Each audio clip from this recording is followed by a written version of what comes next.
This segment of Westlake Live is sponsored by the Blue Buffalo Company Natural Veterinary Diet.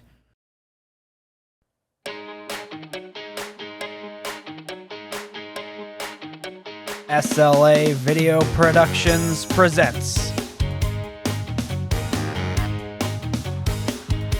live and on tape from the beautiful Westlake Community Services Center in Westlake, Ohio. It's Westlake Live! Welcome everybody. Obviously, I believe everyone who is attending today is a pet owner or lover of animals, so we already have a common bond. Today, our guest that I'm going to be interviewing is Dr. Alice Jeromin, Doctor of Veterinary Medicine, and I'm going to let her begin by telling you a little bit about her training and background. Well, let me start by telling you that Addie and I have known each other since the 7th grade. We were cheerleaders together, but we promise we won't perform. My history is, I'll make it short, I went to pharmacy school, undergrad at Bowling Green, then University of Toledo, College of Pharmacy, and I was a hospital pharmacist at Marymount and at Western Reserve Little D.O. Hospital in Akron for 10 years before I applied to vet school at the Ohio State University.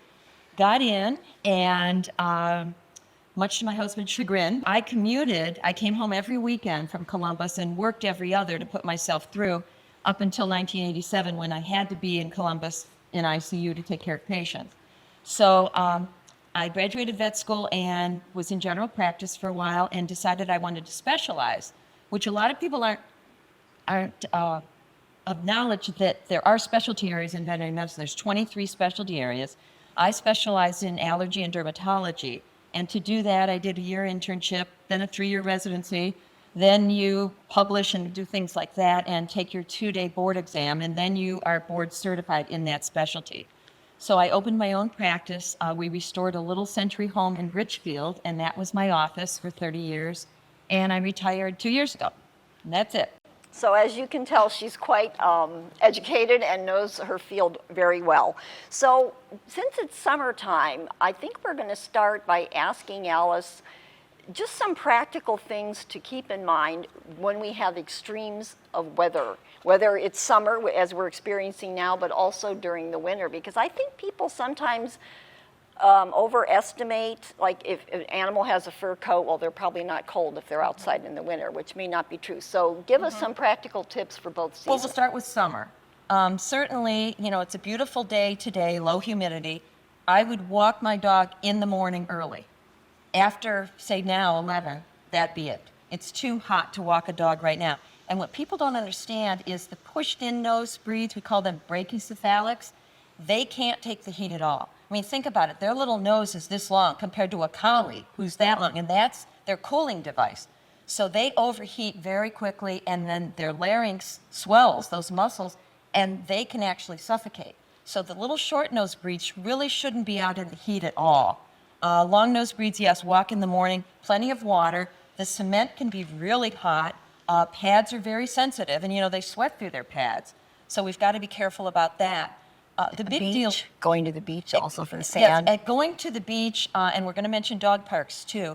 Going to the beach, believe it or not, you can pick up a lot of intestinal parasites. Snails carry something called schistosomiasis, which ducks and geese carry too. So the dogs shouldn't be involved with that. Also, just real quickly, dog parks, there's a recent study out. 70% of all dog parks in this country carry intestinal parasite eggs. You can't see those. I mean, when a dog poops, there's eggs from those parasites in there. You can pick the poop up, but I guarantee you're not picking all that poop up. So dog parks, you ask any vet about that, and we're not going to give the okay. If you need to socialize your pet, it's nice to do it with a known pet, like your neighbor or your sister's dog, something like that. Keep it kind of a closed environment, if you will. Okay, speaking of summer, there's a lot of traveling going on. And it seems like more and more people are traveling with their pets. A lot of hotels now have become pet friendly. So give us some tips, not only about traveling. I mean, I think right now with airlines being so crazy and a lot of people are taking the road trips. So give us some travel tips, not only for a long haul trip, but just going around the neighborhood. If you know, everybody knows not to put your dog in a car on a hot day, but anything else that people may not think about. If you are taking, let's talk dogs first. If you are taking your dog in the car, always have them tethered. Seat belt, or if small dog in a carrier. What people don't realize is if you're in an accident, that dog's going to take off. And there have been some accidents where the dog actually gets ejected through the sunroof, okay? And no one ever, the fire department comes to rescue you. They don't know there was a dog in there, okay? So keep that dog tethered either in a harness, a seat belt, or in a carrier. I would never take a cat. Never take a cat on vacation because cats are attached to the place and not the person. You know, people that want to, well, we'll just let him out and you're in, you know, Toledo or something. That's foreign to that cat. That cat's going to try to run back home. So cats never take on vacation and always, always, always in a carrier in the car. When I'm driving and I see a cat, probably en route to the vet, on someone's shoulder, I think, oh, please, God, don't make him have an accident because that cat will take off. He'll never get it back. So always, always, always have them in a carrier. And while we're on that subject, microchip always. If that animal gets loose, every dog warden, I work with a lot of rescue groups. Our rescue group has, the thing that can, the microchip reader, and every vet has one too. So that's the best way of identifying. They can slip a collar with a rescue dog. I have a rescue. I have it collared and harnessed, double leashed, because a rescue dog still isn't used to you being their home. They want to run back to wherever. In my case, it was China. I have a China rescue dog. They don't want to run back there. They want to run back. So they have to have identification. And microchip is the best way to get that pet back home to you. Excellent. And one more thing that we experience a lot in the summer that could affect your pets are fireworks, which thankfully that's pretty much over with. Yeah. Thunderstorms, because a lot of animals don't like thunder, or even a parade. If we were talking about that the other day. So can you give us a little feedback on that? I'm always amazed at people that take their dog to a fireworks presentation or to a parade, especially if there's a big band.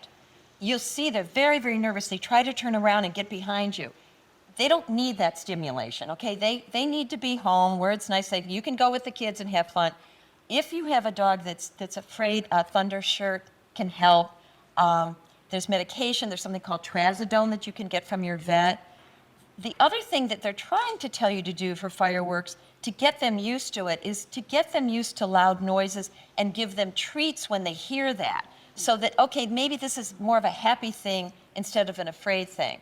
And I'll be honest with you, I've tried all those ways, and it's tough because I think they feel that change in pressure when a storm is coming. Mm-hmm. And thundershirts can help because they make you feel close together like a baby in swaddling clothes. But it's still a challenge. You've got to keep them in, especially around July 4th. If you notice on Facebook, there's tons of dogs that have run off after the 4th. Mm-hmm. And again, if they're microchipped, when a dog runs off, they almost get feral-like after a while. They're so afraid that they'll go to a yard where there's another pet. They won't come to a person. So again, microchip, but 4th of July, thundershirts can help and medication can help. Any quick recommendations about the cold? And then we'll move on. Salt, be it sodium chloride or calcium carbonate that we put down, big no-no because they'll lick their feet when they come in, and you can get sodium poisoning from that. So rinse the feet off, pat dry. Of course, we don't want them out in horribly cold weather. Shovel, if it's a little dog, shovel a little path so they can do their business and then bring them right back in. They don't need to be out in extremes. They need to be under the covers with us, especially for dachshunds. Yeah, dachshunds love to be under cover. Okay, so that concludes our first segment. Thank you for watching Westlake Live Outside. Please subscribe to our YouTube channel and also support our sponsors. Thank you. There's a recent study out. 70% of all dog parks in this country carry intestinal parasite eggs. What people don't realize is if you're in an accident, that dog's going to take off. And there have been some accidents where the dog actually gets ejected through the sunroof. With a rescue dog, I have a rescue. I have it collared and harnessed, double leash. We'll start with summer. Certainly, it's a beautiful day today, low humidity. I would walk my dog in the morning early. After, say now, 11, that'd be it. This segment has been brought to you by the Blue Buffalo Company Natural Veterinary Diet. Love them like family, feed them like family. And we want to hear from you. Contact us online or through social media with ideas and suggestions for future content. Also, you can help us enlighten and inspire others by sponsoring one of our video podcasts or any of our content.